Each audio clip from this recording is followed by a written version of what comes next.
Hello बच्चों, तो चलिए आज का क्लास स्टार्ट करते हैं। पिछले क्लास में हम लोग क्या पढ़े थे? न्यूटन्स लॉज ऑफ ग्रेविटेशन के कुछ बेसिक्स कंसेप्ट्स पढ़े थे कि वो लॉ क्या बताना चाहता है हम लोग को। ठीक है, तो चलिए थोड़ा सा चैप्टर को आगे बढ़ाते हैं। इसके बाद जो आता है वो है relation between small g and capital G. इस दोनों के बीच में रिलेशन क्या होगा। ठीक है, तो मान लो ये हमारा धरती माता है। ठीक है, धरती माता का जो रेडियस है वो कैपिटल आर है, इसका जो मास है वो कैपिटल एम है, और यहाँ पे एक ऑब्जेक्ट को रखा गया है, इसका मास है स्मॉल है। इसका मास क्या है बच्चों? स्मॉल है। ठीक है, तो बात ये है कि उस ऑब्जेक्ट को धरती माता अपनी तरफ खींचेगा। ठीक है, उस ऑब्जेक्ट को धरती माता अपनी तरफ खींचेगा। तो अगर हम न्यूटन सेकंड लॉ लगाते हैं, न्यूटन सेकंड लॉ अगर हम लगाते हैं, तो यहां से क्या बोल सकते हैं? F is equals to mass into acceleration। तो मास मतलब क्या? स्मॉल मास m इनटू क्या होगा? Acceleration due to gravity. Acceleration due to gravity. तो देखो, तो ये नथिंग बट इट्स वेट ना। हम लोगों को जितने फोर्स धरती माता अपनी तरफ खींचता है, that is nothing but its weight ना, वही तो आया है m into g। और न्यूटन साहब के और एक लॉ से हमको क्या पता चलता है? कौन सा law? Newton's laws of gravitation. Newton's law of gravitation से हम लोग क्या पता चलता है कि यूनिवर्स में कोई भी दो मासेस ले लो, यूनिवर्स पे कोई भी दो मासेस ले लो, वो हमेशा एक दूसरे को क्या करेगा? अट्रैक्ट करना चाहेगा। तो यहाँ पर भी देखो, ये मास m है, ये धरती का मास कैपिटल M है। अब क्या करेगा? ये जो धरती माता है ये इसको अट्रैक्ट करेगा, और उस अट्रैक्शन फोर्स का वैल्यू कितना होगा? न्यूटन्स लॉ ऑफ ग्रेविटेशन से क्या पता चलता है? उस फोर्स का जो मैग्नीट्यूड होता है F is equals to G capital M into small m divided bye क्या हो जाएगा? R square. ठीक ना होगा? ये स्मॉल m और कैपिटल M के बीच में डिस्टेंस कितना है? R है ना। आपको क्या पता है कि पूरा का मास कहां पे होता है? सेंटर पे होता है। यस और नो? तो यहां से यहां तक का डिस्टेंस कितना है? R। तो F is equals to G mm by R square। अब देखो तो बच्चों, क्या ये दोनों फोर्स सेम ही है? बिल्कुल सेम है। धरती माता अपनी तरफ जितने फोर्स से अट्रैक्ट करेगा, that is your weight, and universe में कोई दो मास, तो यहाँ पे कौन दो मास है? Small m and capital M। दोनों मास क्या करेगा? एक दूसरे को अट्रैक्ट करना चाहेगा। तो उसके लिए formula this and this should B equal, this and this should B equal. तो हम लोग क्या लिख सकते हैं? mg is equals to g capital M small m divided by r square. g capital M small m divided by r square. mm word cancel out, तो g should B gm by r square. g should B gm by r square. तो ये होता है small g and capital G के बीच में relation. ये होता है small g and capital G के बीच में रिलेशन। ठीक है, बात समझ में आया? उतारो उसको, फटाफट उतारो उसको। तो बच्चों यहाँ पे रिलेशन क्या आया? Small g is equals to capital Gm divided by r square. इसका मतलब कोई भी प्लैनेट का, चाहे वो अर्थ हो, चाहे वो मून हो, चाहे वो जो भी है, मार्स हो, जुपिटर हो, कोई भी प्लैनेट अगर ले लोगे तो उसका जो g होगा, एक्सेलरेशन ड्यू टू ग्रेविटी होगा, वो किसके ऊपर डिपेंड करेगा? मास के ऊपर। उस प्लैनेट का मास कितना है, उस प्लैनेट का मास कितना है उसके ऊपर डिपेंड करेगा, और उसका रेडियस के ऊपर डिपेंड करेगा, उसके रेडियस के ऊपर डिपेंड करेगा, चाहे वो कोई भी प्लैनेट हो, चाहे वो कोई भी प्लैनेट हो। और कैपिटल जी क्या है? मेरा तो कांस्टेंट है, पूरे यूनिवर्स के लिए ये क्या होता है? एक कांस्टेंट होता है। यस और नो? मिटाओ मैं इसको। ओके, अब आते हैं एक चीज पे, अब आते हैं एक और चीज पे। बच्चों, हमारा जो एक्सीलरेशन ड्यू टू ग्रेविटी है वो हाइट बढ़ने के साथ साथ घटेगा कि बढ़ेगा? क्या तुम लोग बता सकते हो कि हमारा जो एक्सीलरेशन ड्यू टू ग्रेविटी है वो हाइट बढ़ने के साथ साथ बढ़ेगा कि घटेगा? क्या तुम बता सकते हो? नहीं। देखो, ये मेरा धरती माता, ठीक है, ये इसका सेंटर और ये मान लो इसका रेडियस r, ये है कैपिटल M इसका मास, ठीक है। अब तुमने एक ऑब्जेक्ट रखे हैं यहाँ पे एक ऑब्जेक्ट है, ये सरफेस ऑफ द अर्थ है। सरफेस ऑफ द अर्थ से तुम h हाइट पे कोई एक ऑब्जेक्ट रखिए, कितने हाइट पे, h हाइट, ठीक है। सरफेस कितने हाइट पे, h हाइट पे, इसका मास क्या है, स्मॉल है, इसका मास क्या है, स्मॉल है। तो अब g का वैल्यू कितना हो जाएगा, हाइट बढ़ गया ना, हाइट बढ़ गया तो अब g का वैल्यू क्या होगा, तो g इज इक्वल टू, हम लोग क्या होता है, g is equal to acceleration due to gravity is equal to g capital M divided by दोनों का डिस्टेंस, r मतलब क्या होता है, दोनों का डिस्टेंस। तो ये मेरा सेंटर ऑफ द अर्थ, ये कितना है, कैपिटल R, ये कितना है, h। तो टोटल डिस्टेंस कितना बन गया, टोटल डिस्टेंस कितना बन गया, r प्लस h ना, अरे बोलो r प्लस h ना, तो इसका होल स्क्वायर होगा ना, इसका होल स्क्वायर होगा। अगर वो सरफेस पे रहता, अगर ये वाला जो मास है वो अगर सरफेस पे रहता तो small g should be equals to g capital M divided by only r square, only r square. अब देखो अगर हाइट बढ़ा तो नीचे का वैल्यू बढ़ रहा है कि घट रहा है, नीचे का जो वैल्यू है वो बढ़ा कि घटा, बढ़ गया ना, इंक्रीज कर गया ना, वो वैल्यू क्या हुआ, इंक्रीज कर गया। तो अगर नीचे का वैल्यू जो है ये अगर इंक्रीज करेगा तो g should be decrease, g should be decrease. इसका मतलब क्या है बच्चों, तुम जितना सरफेस ऑफ द अर्थ से ऊपर जाओगे तुम्हारा g का वैल्यू क्या होगा, घटता हुआ जाएगा। इसलिए देखना जो सैटेलाइट वगैरह होता है ना, ISS पता है ना, इंटरनेशनल स्पेस स्टेशन, वहां पे जब एस्ट्रोनॉट्स वगैरह जाता है तो उड़ने लगता है, वो उड़ने लगता है, लेकिन वो अर्थ की ग्रेविटी के अंदर ही है, फिर भी वो उड़ने लगता है, मतलब उसका वेट क्या होता है, घट जाता है। क्यों वेट घटेगा, वेट मतलब क्या होता है बच्चों, वेट मतलब होता है m into g ना होता है, m into g। तो तुमको तो पता है दुनिया में कहीं पर भी चल जाओ मास इज कांस्टेंट, तो उसका वेट घट गया इसलिए वो उड़ने लगता है ना। तो वेट कैसे घटेगा, वेट कैसे घटेगा, अगर g घट जाए तो उसका वेट भी क्या होगा, घट जाएगा। इसलिए ISS वगैरह में क्या होता है ना, एस्ट्रोनॉट्स वगैरह उड़ने लगता है, वेट घट जाता है। वेट क्यों घटता है, हाइट बढ़ने के साथ साथ g का जो वैल्यू है वो घटते हुए जाएगा, हाइट बढ़ने के साथ साथ g का जो वैल्यू है वो घटते हुए जाता है। यस और नो, एक क्वेश्चन कर लो, एक क्वेश्चन कर लो, मिटाओ मैं उसको, देख लो।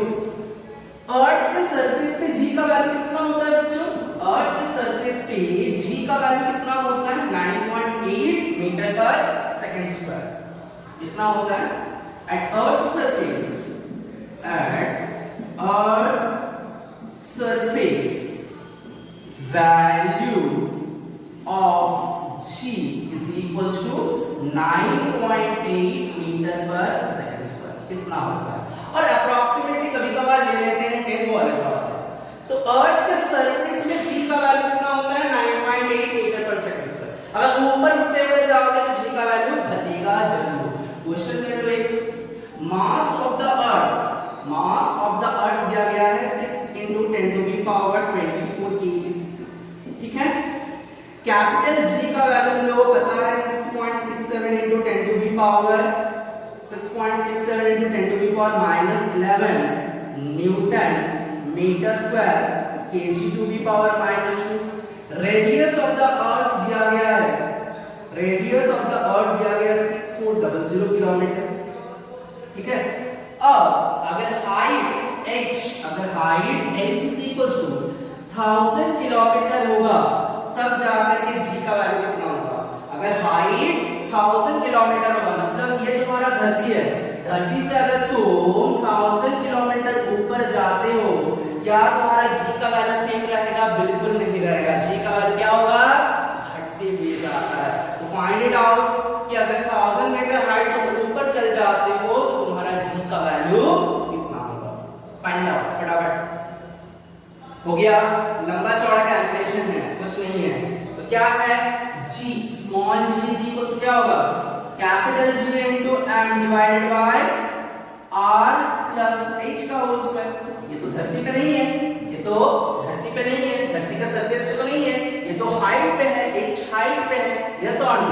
तो g मतलब कितना बच्चों, g मतलब 6.67 into 6.67 into 10 to the power minus 11, m मतलब कितना 6 into 10 to the power 24 whole divided by r मतलब कितना 6400 kilometre is equals to how much metre, 6400 kilometre is equals to how much metre 6.4 into 10 to the power 6 meter plus 1000 kilometer is equals to how much meter 10 to the power 6, इसका क्या होगा whole square that is equals to 6.67 into 10 to the power minus 11 into 6 into 10 to the power 24 whole divided by यहाँ पे क्या आ जाएगा 7.4 into 10 to the power 6, इसका whole square, इसका whole square. तो अगर तुम कैलकुलेट करोगे इसको तो ये नियर अबाउट वही 7.2 या फिर 7.3 या 7.4 ऐसे कुछ आएगा। चेक कर लेना, हम लिख देते हैं 7.2 मीटर पर सेकंड स्क्वायर। थोड़ा सा कैलकुलेशन को चेक कर लेना, ये होगा मुझे जहां तक लग रहा है कि वो 7.2 के आसपास ही होगा, 7.3 भी हो सकता है, जो भी है। तो बात वही है बच्चों, तो देखो g का जो वैल्यू है वो हाइट बढ़ने के साथ साथ घट रहा है, लेकिन हम लोग जब न्यूमेरिकल्स करेंगे ना, फ्री फॉल वाला एग्जांपल्स जब करेंगे, जब उसके ऊपर न्यूमेरिकल्स करेंगे तो g को कांस्टेंट मानेंगे। क्यों मानेंगे कांस्टेंट, ध्यान से देखना, ठीक है, क्यों कांस्टेंट मानेंगे कि वहां पे जो हाइट हमारा होता है ना, वहां पे जो हम लोग का हाइट होता है वो कभी 10 मीटर होता है, कभी 100 मीटर होता है, कभी 500 मीटर होता है, बस उतना ही होता है। 1 किलोमीटर के लगभग मान लो कि मैक्सिमम हो सकता है 1 किलोमीटर, उससे ज्यादा तो नहीं हो सकता है। तो ये मेरा धरती माता है, ठीक है, ये मान लो तुम्हारा रेडियस r है और तुम मान लो ये तुम्हारा 500 मीटर है, मान लेते हैं बहुत ज्यादा 500 मीटर है। तब जाकर के g का वैल्यू कितना होगा, ध्यान से देखो। तो अगर g इज इक्वल्स टू हम लिखिए, g इज इक्वल्स टू क्या होगा, g m divided by r square. r square मतलब क्या, r मतलब क्या है यहाँ पे, r मतलब 6.4 into 10 to the power 6 plus यहाँ पे कितना मीटर 500 मीटर, कितना मीटर बच्चों 500 मीटर। तो देखो तो बच्चों इसके कंपैरिजन में ये कितना छोटा है, लगभग ना के बराबर, इसका मतलब कितना 6400 किलोमीटर, अरे बाप रे 6400 किलोमीटर। उसके रेस्पेक्ट में 500 मीटर मेरा क्या है, कुछ नहीं है ना, उसके रेस्पेक्ट में 500 मीटर क्या है, कुछ नहीं है, नेग्लिजिबल टर्म है, तो लगभग 0 के बराबर। तो हम लोग इसीलिए क्या करते हैं ना कि अगर हाइट छोटा होता है तो ये ना के बराबर, नेग्लिजिबल बराबर, तो तुम्हारा वो रेडियस क्या होता है, डिस्टेंस हो जाता है। इसलिए g का वैल्यू हम क्या मान लेते हैं, कांस्टेंट मान लेते हैं। जब भी न्यूमेरिकल्स करेंगे तो g का वैल्यू क्या मानेंगे बच्चों, कांस्टेंट मानेंगे। क्यों, क्योंकि हाइट जो होता है वो नेग्लिजिबल है comparison to the radius of the earth, लेकिन अगर बहुत कम नहीं होता है, जैसे 1000 किलोमीटर 2000 किलोमीटर ऐसे अगर होता है, तब जाकर के तुमको उसको अकाउंट में लेना पड़ेगा, ठीक है। लेकिन अच्छी बात यह है कि 9 ICSE के सिलेबस के अकॉर्डिंग g इज कांस्टेंट। जब न्यूमेरिकल्स करेंगे अगर ऐसे पूछ ले कि हाइट बढ़ने के साथ साथ g का वैल्यू क्या होता है, तो घटता है, ठीक, बात समझ में आया। सरफेस ऑफ द अर्थ पे मैक्सिमम होता है, ये याद रखना, सरफेस ऑफ द अर्थ पे जो होता है ना वो मैक्सिमम होता है। अगर बहुत बच्चे का एक डाउट आता है कि सर अगर डेप्थ पे जाएंगे तो क्या एक्सीलरेशन ड्यू टू ग्रेविटी बढ़ेगा। अगर हम डेप्थ पे जाते हैं, ये सरफेस ऑफ द अर्थ है, ये सेंटर है, अगर हम डेप्थ पे चलते हैं, h डेप्थ पे चल गए, तो इसका मतलब g का वैल्यू क्या हो जाएगा, g इज इक्वल टू क्या हो जाएगा, gm divided by r minus अगर हम h डेप्थ पे चल जाते हैं तो मेरा जो हाइट होगा वो r माइनस h होगा। तो नीचे का वैल्यू क्या हो रहा है, घट रहा। तो नीचे का वैल्यू अगर घटेगा तो g क्या होगा, बढ़ेगा। यस और नो, यस और नो। ये गलत कंसेप्ट है, कंसेप्ट जो है गलत है। अब बोलोगे सर क्यों गलत है? गलत इसलिए है पागलो कि जब तुम h हाइट नीचे आ जाओगे, क्या अर्थ का मास सेम है? क्या अर्थ का मास कैपिटल M होगा कि उससे कम होगा? अगर तुम h हाइट नीचे आ जाओगे तो मास ऑफ द अर्थ उतना ही रहेगा, चेंज नहीं हो जाएगा। अब तो अर्थ का मास इतना हो गया ना, अब तो अर्थ का मास इतना हो गया, तो मास क्या हो रहा है, मास क्या हो रहा है, चेंज हो रहा है। मास क्या हो रहा है, घट रहा है। तो अगर डेप्थ बढ़ता है ना, डेप्थ में जाओगे, इंक्रीजिंग इन डेप्थ, तब भी जी का वैल्यू क्या होता है ना, घटते हुए जाता है। दोनों ही केसेस में घटता ही है। इसका प्रूफ प्लीज मत पूछना, तुम्हारे सिलेबस में नहीं है, आगे जाओगे तो जरूर पढ़ाएंगे, ठीक है।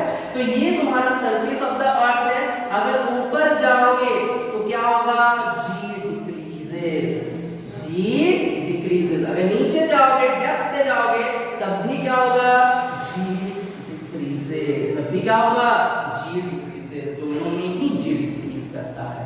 तुम लोगों को रीजन हम बता दिए कि g is equals to gm divided by r minus h लिखोगे अगर डेप्थ पे जाओगे, लेकिन वहां पे मास जो है तुम्हारा क्या हुआ है, होगा नहीं।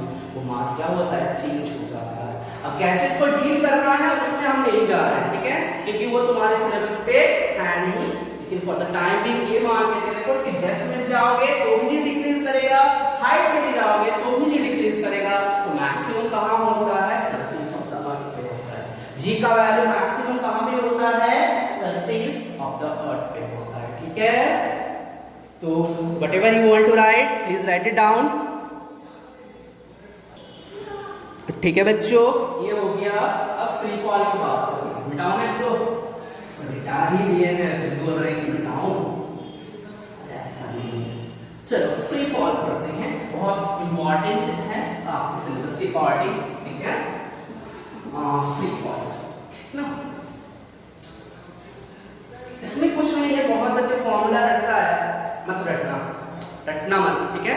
खुद से करने की सोचना है, ठीक है। तो फॉर्मूला प्लीज मत रटना, हम दिखा तो जरूर देंगे। बात ये है कि क्या करना है, फ्री फॉल पढ़ना है।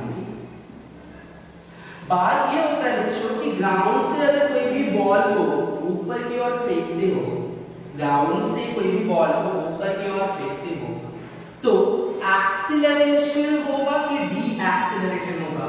इसका स्पीड धीरे धीरे घटता हुआ जाएगा कि बढ़ता हुआ जाएगा।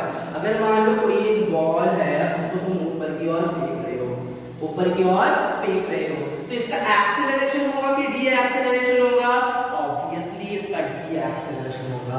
ऐसे अगर हम कोई भी चीज को ऊपर की ओर छोड़ते हैं, ऐसे अगर हम कोई भी चीज को ऊपर की ओर फेंकते हैं, तो वो क्या होगा, धीरे धीरे उसका स्पीड घटते हुए जाएगा, धीरे धीरे उसका स्पीड घटते हुए जाएगा, और मैक्सिमम पॉइंट पे उसका स्पीड क्या हो जाता है, जीरो हो जाता है।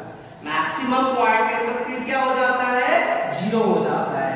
इसका मतलब धरती से अगर हम कोई भी बॉल को ऊपर फेंके तो वो गया और वापस धरती पे आया, यहाँ पे उसका स्पीड क्या हो जाता है, यहाँ पे उसका स्पीड हो जाता है जीरो। यहाँ पे उसका स्पीड क्या हो जाता है, जीरो हो जाता है। बात समझ में आया, बात समझ में आया।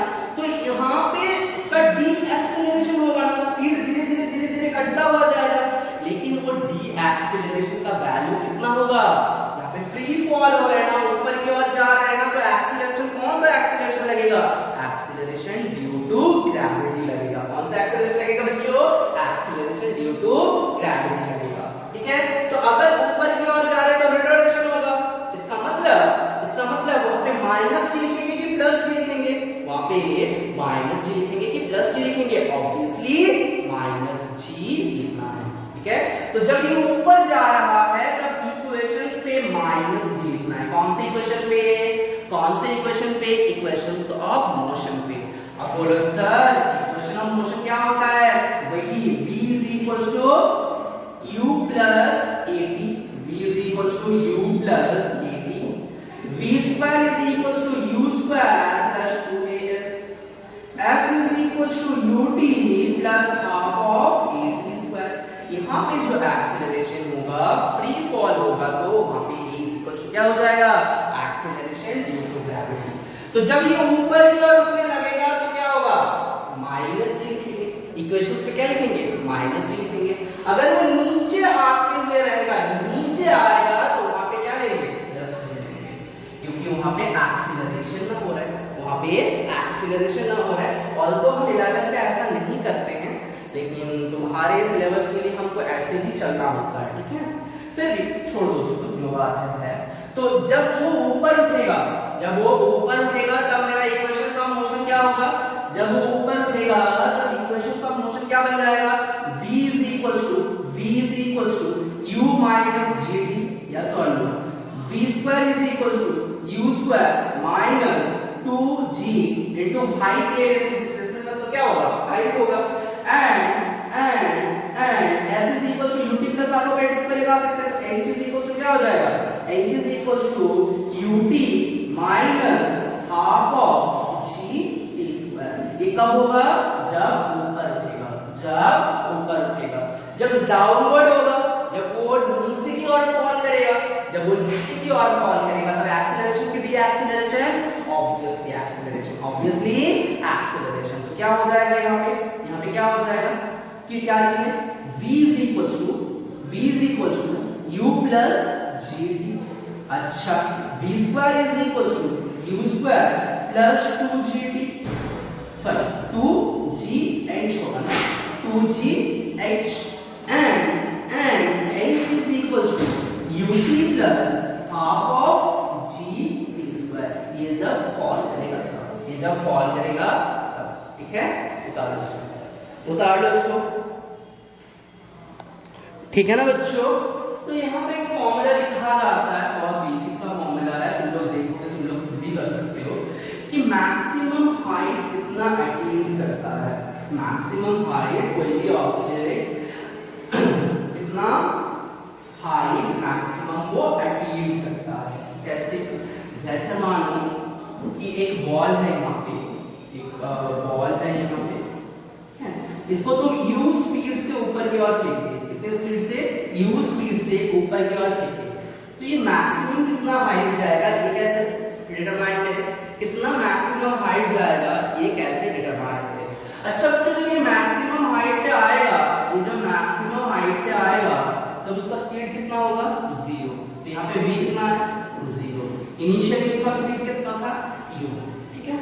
अब मान लेते हैं यहाँ से इसका जो हाइट है, this is nothing but your h, this is nothing but your h, यहाँ से इसका जो हाइट है this is nothing but your h, ठीक है। तो कौन सा फॉर्मूला लगाए ताकि मुझे h मिल जाए, कौन सा फॉर्मूला लगाए ताकि मुझे h मिल जाए।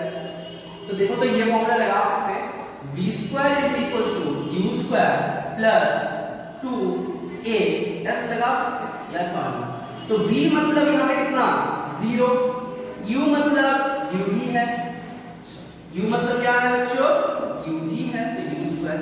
अच्छा, यहाँ पे एक्सीलरेशन हो रहा है कि डी एक्सीलरेशन हो रहा है, एक्सीलरेशन हो, सॉरी डी एक्सीलरेशन हो रहा है, तो a शुड बी क्या, नेगेटिव। तो यहाँ पे क्या हो जाएगा, minus of 2 into g into h होगा ना।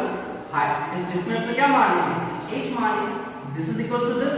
तो यहाँ पे क्या बोल सकते हैं, 2gh is equals to u square and h is equals to u square by 2g कर सकते हैं। तो मैक्सिमम हाइट कितना अटेन करेगा, h max should be u square by 2g, h max should be u square by 2g। Formula रटने की कोई जरूरत है, फॉर्मूला रटने की कोई जरूरत है बच्चों, नहीं ना, क्या रटोगे इसमें, तुमको तो एक कंसेप्ट पता होना चाहिए कि मैक्सिमम हाइट पे v कितना होता है, 0 होता है। बस उसी को क्वेश्चन में पुट कर दो, उसी को इक्वेशन में पुट कर दो, तुमको आंसर मिल जाएगा। फालतू में कोई फॉर्मूला याद रखने की जरूरत है नहीं। ऐसे ही तुम्हारे ऊपर बहुत लोड होते हैं, मैथ्स का इतना फॉर्मूला याद रखो, केमिस्ट्री का फॉर्मूला याद रखो, फिजिक्स का फॉर्मूला याद रखो, तो जितना हो सके कम याद रखने की कोशिश करो, मतलब तुम डिराइव कर सको, ऐसे स्थिति में तुमको होना चाहिए, ठीक है। चलो इसको उतार लो इसको। हो गया बच्चों? तो चलो क्वेश्चंस करते हैं और इसमें देखने वाले कुछ है नहीं, ठीक है? तो फटाफट क्वेश्चन करते हैं।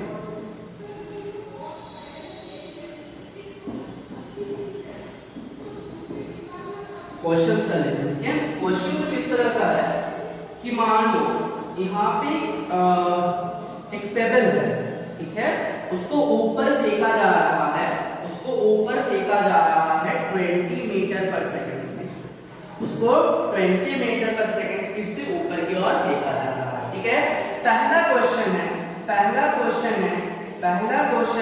Find the maximum height, find the maximum height attained by the pebble. H max will be how much? H max will be how much? Find out. जल्दी find it out. अच्छा, g का value पकड़ना है, g मतलब पकड़ना है 10 metre पर second square. g पकड़ना कितना है बच्चों? 10 मीटर पर सेकंड स्क्वायर। ओके, तो find it out. H max will be how much? देखो इसमें कुछ नहीं है, मैक्सिमम हाइट पे इसका स्पीड कितना? 0, तो फाइनल स्पीड कितना? 0। इनिशियल स्पीड कितना बच्चों? 20 मीटर पर सेकंड, 20 मीटर पर सेकंड, यस और नो? अब तुमसे पूछा गया है h मैक्स, इसका मतलब क्या पूछा है? डिस्टेंस पूछा है, मैक्सिमम डिस्टेंस कितना होगा? तो कौन सा फॉर्मूला लगाया है? v² = u² + 2as लगाए, that is equal to v कितना? 0, u कितना? 20 का होल स्क्वायर। अच्छा, अब तुम बताओ एक्सीलरेशन होगा कि डी एक्सीलरेशन होगा? ऑब्वियसली डी एक्सीलरेशन होगा। यहाँ पे क्या होगा? -2 इनटू a के जगह पे क्या लिखेंगे? g मतलब 10, s के जगह पे क्या लिखेंगे? h, तो यहाँ से हम बोल सकते हैं h = 20 का whole square whole divided by 20, that is equals to 400 divided by 20, that is equals to 20 meters। है क्या? है कुछ गड़बड़ कर दिया, एक्सेलरेशन ड्यू टू ग्रेविटी, ठीक है? तो ये मैक्सिमम कितना हाइट अटेन करेगा? ये मैक्सिमम कितना हाइट अटेन करेगा? 20 मीटर। तुम चाहो तो इसको फॉर्मूले से भी कर सकते हो, h max is equals to u² by 2g ना होता है, तो u कितना है? 20 का whole square whole divided by 2 into g, क्या होगा? 2 इनटू g मतलब 2 into 10, that is equals to 20 metre. तो बेहतर ये है कि फॉर्मूला यूज ना करना, ठीक है? कितना याद रखोगे, बात वही है, ठीक है? हो गया, पहला क्वेश्चन हो गया। अगले क्वेश्चन की ओर चलते हैं, मिटाओ मैं इसको। अगले क्वेश्चन की ओर चलते हैं, find the time taken to reach maximum height. Question क्या है? Find the time taken, second question, find the time taken to reach maximum height, find the time taken to reach maximum height। चलो find it out, जल्दी फटाफट।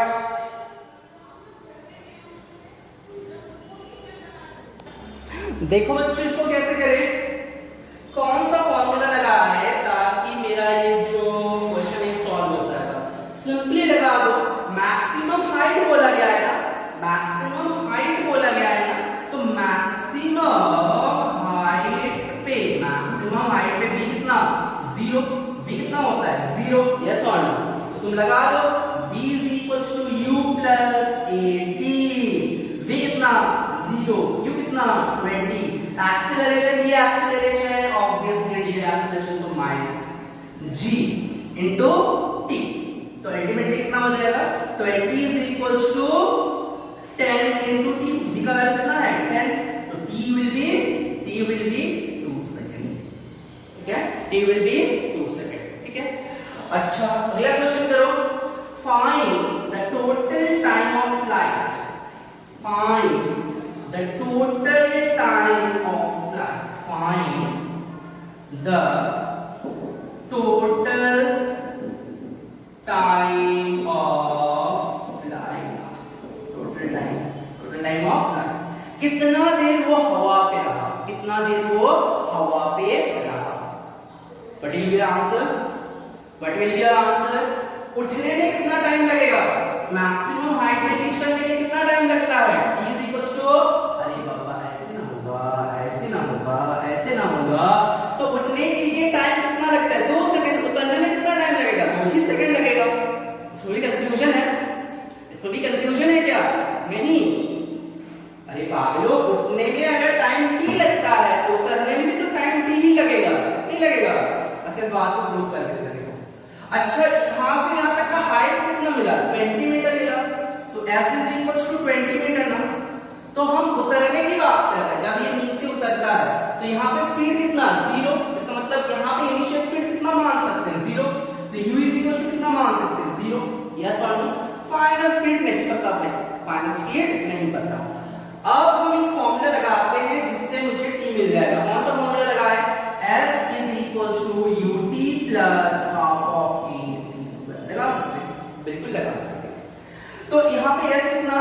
20, u कितना? 0। तो u कितना हो जाएगा? 0। ut कितना हो जाएगा? 0 प्लस, अच्छा प्लस होगा कि माइनस होगा?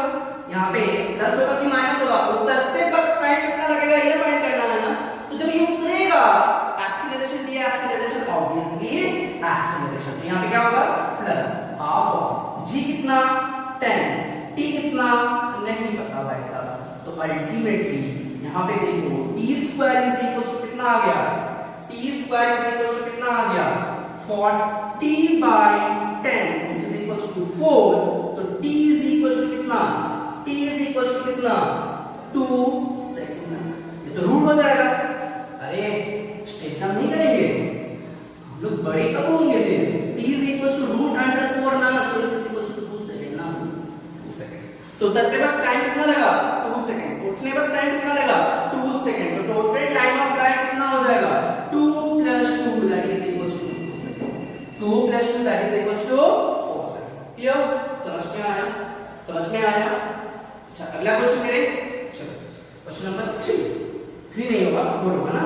क्वेश्चन नंबर 4, क्वेश्चन नंबर 4 ये है कि with which speed the ball strike the ground?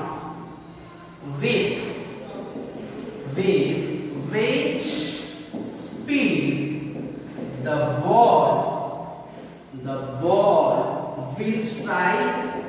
will strike the ground? कितने स्पीड से वो ग्राउंड को फिर से हिट करेगा? क्वेश्चन नंबर 4 ना। क्वेश्चन नंबर कितना है बच्चों? Question number 4। पता नहीं आज हैंडराइटिंग क्यों इतना खराब हो रहा है, पता नहीं चलता है। छोड़ो, क्योंकि गर्मी एक वजह हो सकता है, ठीक है ना। अरे बोलो रे, कितना होगा? नहीं बोलोगे? देखो यहाँ पे स्पीड कितना? 0। तो यहाँ पे स्पीड कितना है? 0। तो जब यहाँ से नीचे गिर रहा है उस वाले बात को देखते हैं। जब ऊपर से नीचे गिरता है तो उस वाले बात को हम लोग देखते हैं, ठीक है। तो जब गिरेगा तो इस पॉइंट पे u कितना होगा? इनिशियल स्पीड कितना होगा? u is equal to 0। जब गिरेगा इनिशियल स्पीड कितना? 0। फाइनल स्पीड मान लेते हैं v। फाइनल स्पीड मान लेते हैं क्या? v। और यहां से यहां तक का हाइट कितना है बच्चों? हाइट कितना है? s कितना है? s is equal to 20 metre. तो हम लोग क्या v नहीं निकाल सकते? u पता है 0, v को फाइंड करना है, s is equal to 20 metre. ये कौन सा फॉर्मूला लगाए ताकि मुझे यहां से लेकर के ताकि मुझे इस पॉइंट पे स्पीड मिल जाए? कौन सा फॉर्मूला लगाए? v square is equal to u square plus 2ax लगा सकते हैं। यस और नो? जब वो ऊपर से नीचे गिरेगा, एक्सीलरेशन की डी एक्सीलरेशन ऑब्वियसली एक्सीलरेशन, तो ये जो फॉर्मूला है v square is equal to u square plus क्या हो जाएगा? 2g into h height. Yes और नो? तब v square is equal to u कितना? 0, 2 into g कितना? 10, हाइट कितना? 20। तो v square is equal to कितना हो जाएगा? v square is equal to कितना हो जाएगा? 400। तो v इज इक्वल टू कितना हो जाएगा? 20 मीटर पर सेकंड। यहाँ पे स्पीड पूछा है ना, इस पॉइंट पे स्पीड पूछा गया है ना, तो speed can not be negative, तो v शुड बी कितना होगा? 20 मीटर पर सेकंड। क्लियर है? क्लियर है? समझ में आ गया? मिटाओगे इसको। अच्छा, जो क्वेश्चन नंबर 5 पे चलते हैं, क्वेश्चन नंबर 5 पे चलते हैं। क्वेश्चन नंबर 5 ये है कि find the total distance covered, find the total distance covered, कितना टोटल डिस्टेंस कवर्ड होगा, find the total distance covered in its whole journey, is whole in its whole journey, कितना होगा, बोलो टोटल डिस्टेंस कितना cover करेगा, बोलो, अरे बोलो पागलो, टोटल डिस्टेंस कितना कवर करेगा, तो उठने में मैक्सिमम हाइट कितना जा रहा था, उठने में मैक्सिमम हाइट कितना जा रहा था 20 मीटर, कितना बच्चों 20 मीटर, यस और नो, तो वो टोटल डिस्टेंस कितना कवर करेगा 20 metre plus 20 metre is equal to 40 metre, yes और नो। अब क्वेश्चन ये है बच्चों वाला क्वेश्चन है, डिस्प्लेसमेंट कितना होगा, ऑब्वियसली डिस्प्लेसमेंट कितना हो जाएगा, 0 हो जाएगा, क्योंकि वो इनिशियल पॉइंट पे बैक करके आ रहा है ना, तो उसका डिस्प्लेसमेंट भी कितना हो जाएगा, 0 हो जाएगा, यस और नो। समझ में आ गया, समझ में आ गया, मिटाओ मैं, ओके। तो सारे टाइप के क्वेश्चन हम करवा दिए, एक ही क्वेश्चन पे एक और क्वेश्चन करते हैं जो आसान है एग्जाम वाले, ठीक है, मिटाओ उसको, ओके। अगले क्वेश्चन की ओर चलते हैं, अगले क्वेश्चन की ओर चलते हैं।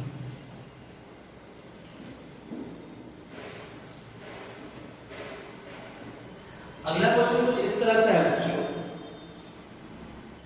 चलो बच्चों अगले क्वेश्चन की ओर चलते हैं। जैसे मानो यहाँ पे एक टावर है, ठीक है, यहाँ पे टावर है, कितना मीटर हाइट का, कितना मीटर हाइट का लेना है, बोलो कितना मीटर हाइट का ले लो 30 मीटर हाइट का, ठीक है, और यहाँ पे एक पेबल रखा गया है जिसको तुम 20 मीटर पर सेकंड स्पीड से फेंक रहे हो, ठीक है। क्वेश्चन ये है, पहला क्वेश्चन ये है कि find the time taken to reach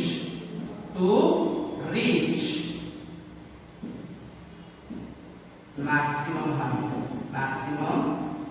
height, find the time taken to reach maximum height, find it out, कितना टाइम लगेगा उसको मैक्सिमम हाइट जाने के लिए, फाइंड it out, बोलो कितना लगेगा टाइम, देखो कौन सा फॉर्मूला लगाओगे, v is equals to u plus at, तो v कितना है 0, मैक्सिमम हाइट पे इसका स्पीड कितना हो जाएगा, 0 हो जाएगा, तो v is equals to 0, u कितना है 20, u कितना है 20, एक्सेलरेशन माइनस, तो यहाँ पे क्या हो जाएगा 10 into t, तुम लोग बोले हैं कि g का वैल्यू हमेशा क्या लेना है 10 ही लेना है, तो t is equals to क्या हो जाएगा 20 by 10, that is equals to 2 second, yes or no, okay. तो यहां से लेकर के यहां तक उठने के लिए टाइम कितना लगा 2 सेकंड लगा, ठीक है। क्वेश्चन ये है, अगला क्वेश्चन कुछ इस तरह से है कि find the maximum height, question ये है, question number 2, find the maximum height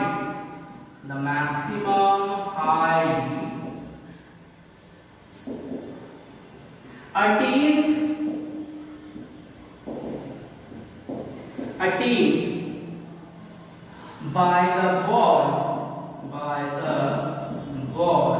from the ground, कितना हाइट वो उठेगा फ्रॉम द ग्राउंड बोला गया है, फाइंड इट आउट, कितना होगा, बोलो कितना होगा। अच्छा यहाँ से इस पेबल को छोड़ते हो ऊपर की ओर, तो मैक्सिमम हाइट कितना जाएगा, अच्छा मैक्सिमम हाइट में v कितना होता है 0 होता है, u कितना है 20 मीटर पर सेकंड, तो हम लोग क्या h नहीं निकाल सकते, बिल्कुल निकाल सकते, कौन सा फॉर्मूला लगाएंगे, v square is equal to u square plus 2as, तो v कितना है 0, u कितना है 20 का होल स्क्वायर, अच्छा प्लस होगा कि माइनस होगा, acceleration D acceleration, obviously D acceleration, 2 into g into h, नहीं ना होगा। तो बात ये है बच्चों, यहाँ से h कितना निकल जाएगा 20 का होल स्क्वायर मतलब 400 whole divided by 2 into 10 whole divided by 2 into 10 that is equals to 20 metre, that is equals to 20 metre. तो यहाँ से यहाँ तक का हाइट कितना है 20 मीटर, यहाँ से यहाँ तक का हाइट बोला गया है 20 मीटर। लेकिन क्या तुमको ये पूछा गया है? नहीं, फ्रॉम द ग्राउंड पूछा गया है। तो फ्रॉम द ग्राउंड कितना होगा, फ्रॉम द ग्राउंड कितना होगा 20 plus 30 which is equals to 50 meter, which is equals to 50 meter। yes or no? समझ में आ गया? थर्ड क्वेश्चन मिटाओ इसको, थर्ड क्वेश्चन मिटाओ इसको ना। ओके, थर्ड क्वेश्चन ये है कि find the total time of flight, find the total time of flight, find the total time of flight. Question ये है find the total time of flight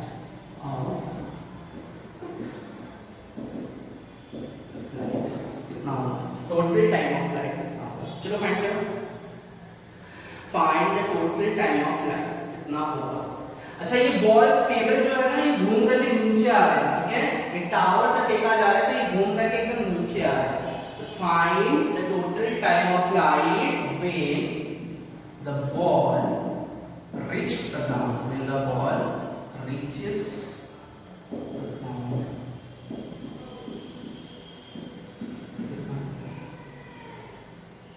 तो यहां से यहां तक उठने के लिए कितना सेकंड लगेगा 2 सेकंड, यहां से यहां तक आने के लिए कितना टाइम लगेगा वो फाइंड कर ले। तो यहां से लेकर के यहां तक का डिस्टेंस कितना है 20 plus 30 which is equals to 50। तो कौन सा फार्मूला लगाएंगे ताकि मुझे t मिल जाएगा, s is equals to ut plus half of at square लगाओ। s कितना है बच्चों, s कितना है 50, u कितना है, इस पॉइंट पे स्पीड कितना है 0, तो ये कितना बन जाएगा 0 प्लस हाफ। अच्छा एक्सीलरेशन या फिर डी एक्सीलरेशन, ऑब्वियसली एक्सीलरेशन तो दिस शुड बी पॉजिटिव, तो हाफ इनटू at स्क्वायर, तो a की जगह पे क्या लिखेंगे g इनटू t स्क्वायर। तो this is equals to how much 100 cross multiplication is equals to 10 into t square. सही ना, 100 ही ना होगा। अच्छा तो यहाँ पे कितना हो जाएगा बच्चों, ये 100 हो गया, यहाँ पे कितना हो जाएगा t square is equals to 10, तो t इज इक्वल्स टू कितना हो जाएगा root under 10, t is equals to कितना हो जाएगा रूट अंडर 10।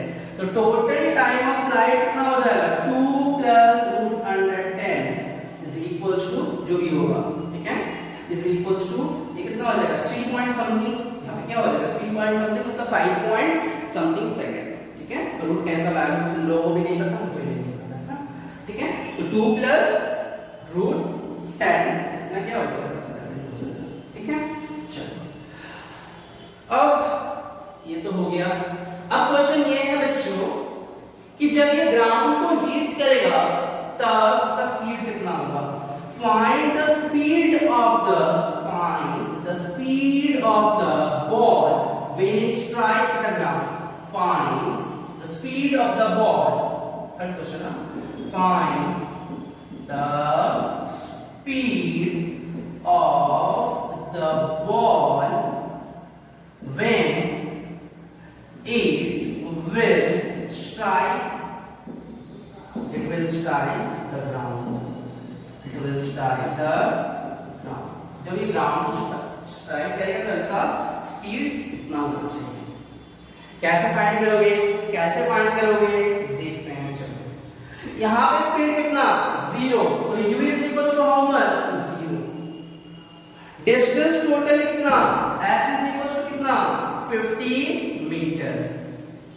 यहां पे स्पीड पकड़ लो, स्पीड कितना है v, यहां पे स्पीड कितना होगा v पकड़ लेते हैं। तो क्या इस तीनों से तुम ये नहीं निकाल सकते कि v कितना होगा, बिल्कुल निकाल सकते हैं। कौन सा फॉर्मूला लगाया v square is equal to u square plus 2as। तो v कितना नहीं पता, u कितना 0 प्लस, अच्छा प्लस होगा कि माइनस होगा, ऑब्वियसली प्लस होगा, एक्सीलरेशन हो रहा है तो प्लस 2as तो 2 into a मतलब कितना 10 into s मतलब कितना 50, यस और नो। तो v square is equals to 1000, v square is equals to 1000, तो v कितना हो जाएगा, v is equals to हो जाएगा अंडर रूट ऑफ 1000, इसका मतलब 10 रूट 10 कितना मीटर पर सेकंड, ना क्या हो जाएगा मीटर पर सेकंड, यस और नो, यस और नो, समझ में आ गया। अच्छा एक क्वेश्चन और करें, एक क्वेश्चन और करें, बताओ ना इसको। ओके एक क्वेश्चन और करते हैं इसका, ठीक है, कि total distance covered, total distance covered, total distance covered by the ball, find the total distance covered by the ball, कितना होगा, यहां से यहां तक कितना है 20 मीटर, ओके, यहां से यहां कितना है 30 या फिर 50 metre, that is equals to 70 metre, total distance कितना कवर किया 70 मीटर, क्लियर है, समझ में आ गया। चलो whatever you want to write please write it down।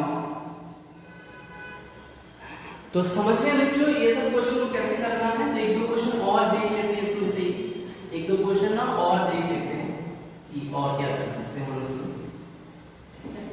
एक क्वेश्चन ऐसा है, एक बेसिक सा क्वेश्चन लेते हैं, ठीक है, मतलब एक ही क्वेश्चन में हम सारे क्वेश्चन करवा दिए तुम लोगों को ताकि कोई दिक्कत ना हो, ठीक है, तो ऐसे तोड़ तोड़ के एग्जाम में क्वेश्चन दिया जाएगा। जैसे मान लो एक ऐसा क्वेश्चन दे दिया गया, यहाँ पे एक टावर है, यहाँ पे एक बॉल को ना तुम फेंक दे रहे हो, यहाँ पे तुम एक बॉल को फेंक रहे हो, क्वेश्चन ये है ये बॉल अगर ग्राउंड को हीट करेगा, ये बॉल अगर ग्राउंड को हीट करने के लिए 4 सेकंड टाइम लगाता है, ये बॉल अगर ग्राउंड को हीट करने के लिए 4 सेकंड टाइम लगाता है and g is equal to तुम्हारा 10 मीटर पर सेकंड है, then find height of the tower, then find height of the tower, find height of the tower, tower का हाइट कितना है, क्या तुम बोल सकते हो हाइट ऑफ द टावर कितना होगा, सिंपल सा चीज है, यहाँ पे स्पीड कितना u कितना 0, v कितना, अच्छा v पे नहीं जा रहे, छोड़ दो v पे नहीं जा रहे, t कितना दिया गया है t is equals to 4 second, अच्छा g का वैल्यू कितना 10 मीटर पर सेकंड, यस 10 मीटर पर सेकंड स्क्वायर होगा ना, तो यहाँ पे क्या बोल सकते हैं s is equals to ut plus half of a t square, acceleration दिया है, एक्सीलरेशन ऑब्वियसली एक्सीलरेशन, तो s is equals to क्या हो जाएगा ut plus half of g t square, अच्छा ut कितना होगा 0, यहाँ पे क्या हो जाएगा half of g t square, तो half into g is equals to 10 into t square मतलब 4 का whole square, that is equals to कितना हो जाएगा 4 का होल स्क्वायर मतलब 60, मतलब 160 by 2, 160 by 2 that is equals to 80 metre, that is equals to 80 metre. ये सब बच्चों वाला क्वेश्चन मुझसे पूछा जा सकता है, एक अच्छा वाला क्वेश्चन कर ले, एक अच्छा वाला क्वेश्चन कर ले, चलो करते हैं, एक अच्छा वाला क्वेश्चन करते हैं, चलो क्वेश्चन कुछ इस तरह सा है, क्वेश्चन कुछ इस तरह सा दिया गया है, सर क्या दिया गया है बोलिए ना, वो देखो बात ये है कि यहाँ पे एक वेल है, वेल बंगाली में कुआं बोलते हैं ना, वही है, तो वहाँ पे क्या होगा एक वेल टाइप का है, बहुत बड़ा सा है, ठीक है, यहाँ पे मान लो पानी है, यहाँ पे मान लो पानी है, तुम खेलते खेलते एक पेबल को ना यहाँ पे गिरा दिया, एक पेबल को यहाँ पे गिरा दिया, ठीक है, तो ये पेबल जो है इसको जब तुमने छोड़े, ये पेबल जो है इसको जब तुमने छोड़ दिए यहां से, उसको जब तुमने वहां से छोड़ दिए हैं, तो यहाँ पे मतलब सरफेस ऑफ द वाटर, जहां पे वाटर है उसको रीच करने के लिए इसको टाइम लग गया 20 सेकंड, कितना टाइम लगा 20 सेकंड टाइम लगा, 20 सेकंड, जब इसको ये जो पेबल है ये जब वाटर सरफेस पे स्ट्राइक कर रहा है कितना टाइम लगा 20 सेकंड, ठीक है 20 सेकंड। पहला क्वेश्चन ये है, पहला क्वेश्चन ये है depth of the level of water, depth of the level of water कितना है फाइंड करना, जी कितना पकड़ना है बच्चों, जी हमेशा 10, जी हमेशा 10 मीटर पर सेकंड स्क्वायर, जी कितना पकड़ना है 10 मीटर पर second square, find it out कितना होगा depth of the level of water कितना होगा, तो यहाँ पे कौन सा फॉर्मूला लगाना है ताकि मुझे मिल जाएगा। यहाँ पे स्पीड कितना है 0, तो u कितना लिखे u is equal to 0। Time कितना है 4, g कितना है 10 मीटर पर सेकंड स्क्वायर। तो कौन सा फॉर्मूला लगाया s is equal to ut plus half of 80 square, s is equal to ut plus half of 80 square लगा दो। अच्छा एक्सीलरेशन की एक्सीलरेशन ऑब्वियसली एक्सीलरेशन में s इज इक्वल टू क्या हो जाएगा ut plus half of g t square. तो s कितना होगा s is equal to ut कितना होगा 0 हाफ इनटू g कितना होगा 10 इनटू t कितना है बच्चों t है कितना 20 सेकंड। तो क्या हो जाएगा यहाँ पे 20 का whole square that is equal to यहाँ पे कितना हो जाएगा 4000 divided by that is equal to 2000 metre, that is equal to 2000 metre. तो यहाँ से यहाँ तक का डेप्थ कितना है 2000 मीटर। अब ये अच्छा वाला क्वेश्चन नहीं है, अच्छा वाला क्वेश्चन तो अब स्टार्ट होने वाला है। क्वेश्चन ये है इको पढ़ चुके हो ना क्लास 8 में, थोड़ा थोड़ा इको तो पढ़ चुके हो ना।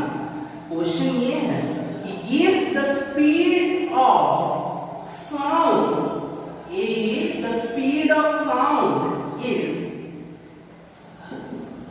if the speed of sound in air is 400 meter per second, then find the time taken, find the time taken a echo, then find the time taken a echo, then the find time taken a echo is heard, sentence complete ले रहे हैं। तो कितना time लगेगा एक eco सुनाई देने में, कितना टाइम लगेगा क्या तुम बता सकते हो? अरे क्या तुम बता सकते हो, बोल सकते हो क्या? देखो सोच करके देखो। अच्छा इको मतलब क्या होता है? एक इको सुनना मतलब यहां से यहां गया और वापस आया, यहां से यहां गया और वापस आया। तो इको सुनने में टाइम कितना लगेगा? ये जो पेबल है ये जाकर के इसने हिट किया, ये पेबल जाकर के इसने स्ट्राइक किया और यहाँ पे एक साउंड जनरेट हुआ, वो साउंड आकर के तुम्हारे कान पे लगा, that is nothing but your echo. Yes और नो? यहाँ से ये पेबल जाकर के सरफेस ऑफ द वाटर को स्ट्राइक किया, यहाँ से साउंड क्रिएट हुआ और वो वाला साउंड क्या किया तुम्हारे कान पे पहुंचा, that is nothing but your echo. तब तुम सुन सकते हो, तब तो सुन सकते हो। बात समझ में आ रहा है? बात समझ में आ रहा है? तो इको कब सुनाई देगा? यहां से पेबल गया, हिट किया और वापस से वो साउंड जो है तुम्हारे कान पे आया। तो यहां से यहां जाने में पेबल को टाइम कितना लगता है? 20 सेकंड। ठीक। अब यहां से जो साउंड आएगा यहां पे फिर से पेबल ऊपर नहीं आ रहा है, यहाँ पे कौन आ रहा है? साउंड। तो साउंड का जो स्पीड होता है वो यूनिफॉर्म होता है। इन एयर जो साउंड का स्पीड होता है वो क्या होता है? यूनिफॉर्म ना होता है। यस और नो? तो वो यूनिफॉर्म स्पीड पे यहां से यहां आए तो उसके लिए कितना टाइम लगेगा? डेप्थ कितना है बच्चों? 2000 मीटर। तो अगर यूनिफॉर्म स्पीड है तो s is equal to vt लगा सकते हैं ना, उसके लिए तो कोई एक्सीलरेशन नहीं होगा। यूनिफॉर्म स्पीड है तो s is equal to vt लगा सकते हैं। s कितना है? 2000 मीटर। v कितना है? 400 into t। तो t should be 5 second. t should be 5 second. Yes और no? t should be 5 second. Yes और नो? तो टोटल टाइम कितना लगा? टोटल टाइम लगा 20 second plus 5 second is equal to 25 is equal to 25 second. Clear? तो चलिए यहीं पे रखते हैं ये क्वेश्चंस को। आई थिंक कि तुम लोग क्वेश्चंस को कर लोगे, कोई दिक्कत नहीं होगा। तुम लोग को हम असाइनमेंट लिख दे देते हैं, अगर दिक्कत होगा तो उसको हम सॉल्व कर लेंगे क्लास में। ठीक है, लाइव क्लास में सॉल्व कर लेंगे, कोई दिक्कत नहीं है। तुम लोग को एक असाइनमेंट दे देते हैं, उसको सॉल्व करना अच्छा लगेगा। और कुछ है नहीं इसमें, ठीक है, बस इतना ही है। ठीक है, तुम्हारे सिलेबस के अकॉर्डिंग। ठीक है, चलो।